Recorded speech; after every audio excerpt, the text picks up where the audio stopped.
Hello, beautiful souls, and welcome back to Evolving with Kylie, where we grow in self awareness, reclaim our power, and live more intentionally.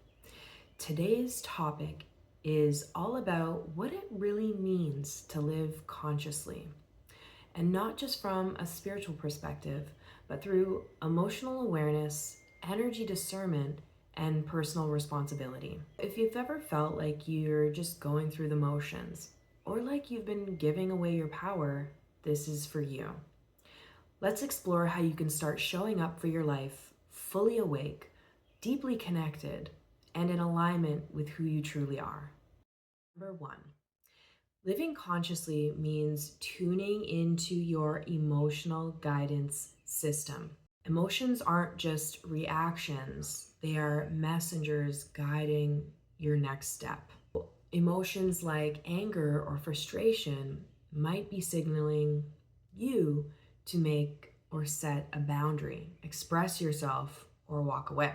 And emotions like insecurity or fear often stem from unconscious wounds and can end up leading to projection onto other people, unless you start to become aware of these patterns. And when you start to become aware of these unconscious emotional patterns, then you can start to reclaim your power to respond instead of reacting. Now, for myself, as you know, I didn't listen to my emotional guidance system for a very long time because I, like that people pleaser energy, my energy was always focused on other people's feelings and putting other people first. And what that ended up doing to me, the result of not listening to my emotional guidance system, was I would end up suppressing all my feelings, and I would have a lot of, let's say, like emotional lashing out in situations where it would be an explosion of all my suppressed feelings about something. And when that happens, it's not really fair for the other person or situation or whatever's going on, that all of these bottled emotions from the past are now coming up in this moment over one thing that's happening, right? The other person is probably feeling overwhelmed and confused, but it was my fault that I didn't address my feelings or set my boundaries in every moment that required me to do so in the past. This is something that could happen to you if you, number one, are not listening to your emotional guidance system, and number two, are not respecting it and addressing your feelings and setting your boundaries when you're supposed to be to other people. This semester in school, I'm taking the class called Emotions. And so I'm learning the psychology of emotions. I'm getting my bachelor in psych. And what I found really interesting was that emotions pretty much run all of our decisions in our life, and that this even energetic universe or life with humans and even animals, our emotions guide all of our decisions with everything. The food that we eat, the people that we hang out with, the jobs that we take, literally everything involves emotions. And that's how we create our life, is based on how we feel. We move in the direction of how we feel. And so to think that for like a lifetime, myself and maybe you or anyone else out there that has suppressed their own feelings and their own voice on this journey of this emotional experience of life, then it makes me think that we've made decisions and done things that weren't in alignment with how we truly felt, which means that you're not living your true life, like you're not being your true self. And something that I actually found interesting, I'm sure you've heard of her, Esther Hicks. The term emotional guidance system, I think, came from her originally, is what I read. And according to Esther Hicks, your emotions are feedback from your inner being, your true self. And when you have positive emotions like joy and interest and empowerment and ease and love, then this means that your thoughts are in alignment with your inner being and your desire energetically, right? You're vibing at the higher level, or the level of your true self, your higher self. And when you feel negative emotions like fear, guilt, or frustration, it means your current thoughts or beliefs are out of alignment with your higher self and what your higher self knows to be true. Every emotion that you feel is communication from your inner being, letting you know whether you are in alignment with your source energy or not. I thought about when someone gets frustrated or upset in a situation, and where I have felt a lot of that in the past, and I only felt that feeling because my external environment was not making me feel comfortable, and it wasn't in alignment with what my higher self wanted to feel like. And the anger and the frustration were a sign that I was out of alignment and that I needed to set a boundary or walk away or choose a decision in that moment that would be in alignment with my higher self. And from an evolutionary perspective, this is also in alignment, because when thousands of years ago, our ancestors, when they felt afraid, that emotion came up because something in their external environment threatened their survival or their life. This emotion allowed them to know that they needed to get away from that situation in order to be somewhere safe, which aligns perfectly with my example that I was just talking about with Esther Hicks and her emotional guidance system. And so the importance of this for conscious living, again, is if we are not conscious of how we're feeling and allowing that to guide us in our environment, then we're going to be pushed into a corner where we feel very upset and out of alignment with how we feel and out of alignment in our life in general. Number 2, inquire before you engage in a situation. Conscious living means questioning before acting and not blindly following the crowd. Every person or situation carries a unique energetic frequency or agenda. Not everything in society or in life is as it presents itself to be visually. I've learned this in my own life because in the past I have tended to be more naive, and also at the time I was suppressing my emotional guidance system, which included my intuition and my feeling about a situation. And I would only look at maybe listen to people's words or watch how they were moving. I wasn't picking up on how I was feeling energetically about the situation. Oftentimes I got fooled. And even when I realized that I got fooled, I was like, wow, I feel like I felt this before. I knew what I was getting into, but I ignored my gut feeling. And a lot of the time I would find myself just following the crowd. Not in all circumstances, but in some. And without asking myself, does this align with me? Does it uplift my energy or drain it? And so again, coming from that people-pleasing background for myself, and for anybody out there, if you're coming from the same type of energy, really stopping and checking in with yourself before making a decision on something and to see how you feel. And something that often helps me is, instead of being in the situation with people or whatever and making a decision in the moment, if you're able to, Stepping away and maybe going home or whatever, pretty much being by yourself in your own energy so that you can see, feel, and tune in how you feel about something in order for you to be able to make a decision that aligns well with your feelings. Engaging with discernment keeps you energetically sovereign and avoids spiritual bypassing or naivety. A quote from David R. Hawkins, Power versus Force. The pathway to truth is through discernment, not blind acceptance. Oftentimes, we find ourselves in situations where we're like, what the hell? Why did I do this? Why am I feeling this way? Why did I put myself in this situation? And it's often because we follow blindly with the crowd or with the energy of everybody else without checking in first.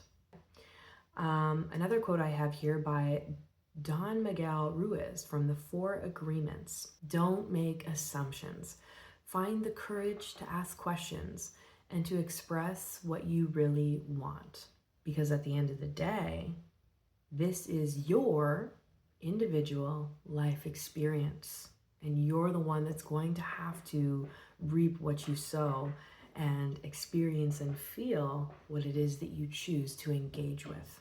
This is another way that we can start to live more consciously, is checking in with ourselves and not blindly following the crowd. Number 3, standing in your authority, your sovereignty. Many people give away their power by deferring decisions to others. I realized that I did this a lot, and I think it came from feeling like I never had a parental figure to give me guidance or wisdom. And so there was this little girl, the little Kylie inside of me, always yearning for that wisdom and guidance from other people. But what I didn't realize was that I was doing this more often than not, instead of going inside and asking myself what it is that I thought. I was giving my power to other people. And even in those moments when I would be asking advice of other people, I often felt like helpless. I felt like it's like my energy was like leaking out of me. And this is what they say energetically, when you are constantly depending on other people and not taking ownership or asking yourself what it is that you want, you're literally leaking your energy, giving away your power. And when I was doing this, I think it ended up over time making me feel weaker in general, and just perpetuated this behavior of asking other people what they thought about something instead of asking myself. And another thing that I noticed was that I often found myself conflicted with other people's ideas or thoughts about what I was asking of them. And then I would sometimes blame them. But then I'm like, no, I'm the one asking them of advice or whatever it is that I needed, putting them on the spot. And so they're only just giving me what they think based on their own life experience and perception. It wasn't on them, but it was on me. And maybe there was a part of me that was just frustrated, not because of the other people's advice or opinions, but because of my own self giving away my power in those moments instead of going inside of myself and asking me what I thought. Instead, I was giving that away to other people. And once you start to, and again, naturally you're just going to start to feel weaker because you're always giving away your power. And then at the same time, what's going to happen is that you're not going to trust anything that you think or feel because you haven't given it any trust or thought, or you haven't gone in to see how you actually feel. Why would you even trust how you felt? Because you're always trusting what other people feel about a situation. Another thing that you might notice happening is that for myself, I would get upset when someone wouldn't feel the same way about a situation that I would feel. And I think the reason why I was getting upset was because in the past, I I have taken what other people feel as validation. I would suppress how I felt, and then I would ask what other people felt, and I'd be like, oh, this is how I'm supposed to feel. But really, that's not how it's supposed to be. Everyone has their own feelings about situations, and those are individual of one another and are separate. And I realized that I am not responsible for how other people feel, and everyone's allowed to feel how they feel about a situation, even if you don't agree. The important aspect of that is that people respect the boundaries, the emotional boundaries of one another. So, yes, reclaiming your inner authority helps you act from clarity and responsibility, not fear or disempowerment. When you start to ask yourself how you feel instead of getting the validation from other people, you strengthen that inner power and you're able to think more clearly because you're finally respecting and listening to your inner self instead of feeling fear and disempowerment when you are giving away that power to other people. I have a quote here that says, and it's by the Human Design Teaching, "The more you trust your inner authority, the less you seek it from others." And another one, "The more power you give away, the more of your life force and your consciousness you give away too." And that one was unknown. We have number 4, radical responsibility and self-honesty. Living more consciously means taking responsibility for your actions, your words, your thoughts, all of it. Especially when it comes to making mistakes. Owning your mistakes increases self-awareness and integrity. I find as a society, depending on where you're from around the world, but something that I've noticed a lot is that people have a hard time owning their actions, especially the ones that are maybe looked at as wrong or bad or not good, which isn't fair in a sense to call it like bad or whatever, because I feel like we have somehow conditioned people to think that making mistakes is wrong or bad, and this is why people avoid taking responsibility, where the reality of the human experience is of all of our actions, from killing and saying really mean things to people or bullying. These types of behaviors are not, they're not likable or preferred in society, but clearly they have been a part of the human experience and probably part of our evolution and how we are supposed to grow and expand our awareness and consciousness in order to be better beings. Avoiding accountability in situations keeps you in unconscious shame loops, and embracing it frees your energy. When you are not taking responsibility for your actions or things that you have done, this continues this pattern in your life of not becoming aware of this thing, and you're going to continue just acting out in certain ways that maybe people don't like or are disrespectful, and you'll have the same things happen in your life because you're not learning your lesson. And so this keeps you in that loop of same kind of low vibrational energy loop. Becoming more emotionally honest allows for alignment within your consciousness, because when you're not being honest about your actions and you're lying or not being truthful, this actually creates a cognitive dissonance within your mind and your body, because it is not truth. Because your body knows, and your mind, or maybe just your body knows what you did, and if you're not being truthful and honest, this makes your energy sporadic inside of you and not kind of like not centered. And so this also creates feelings of frustration, anxiety, confusion, because you're not living your truthful self. And when it comes to making mistakes or upsetting somebody or doing something that maybe you regret, owning it and saying, I'm sorry, doesn't mean that you're a bad person. It means that in that moment when you acted out, that was then, you can't take it back. And this is now, and that you acknowledge it. And just the mere action of acknowledging your behavior allows for you in future situations to maybe be more conscious and present in the moment before acting out in similar ways. In a sense, this also allows you to increase your consciousness and awareness of your being so that you can grow and expand. Hal Elrod said, "The moment you take responsibility for everything in your life, this is the moment you can change anything in your life."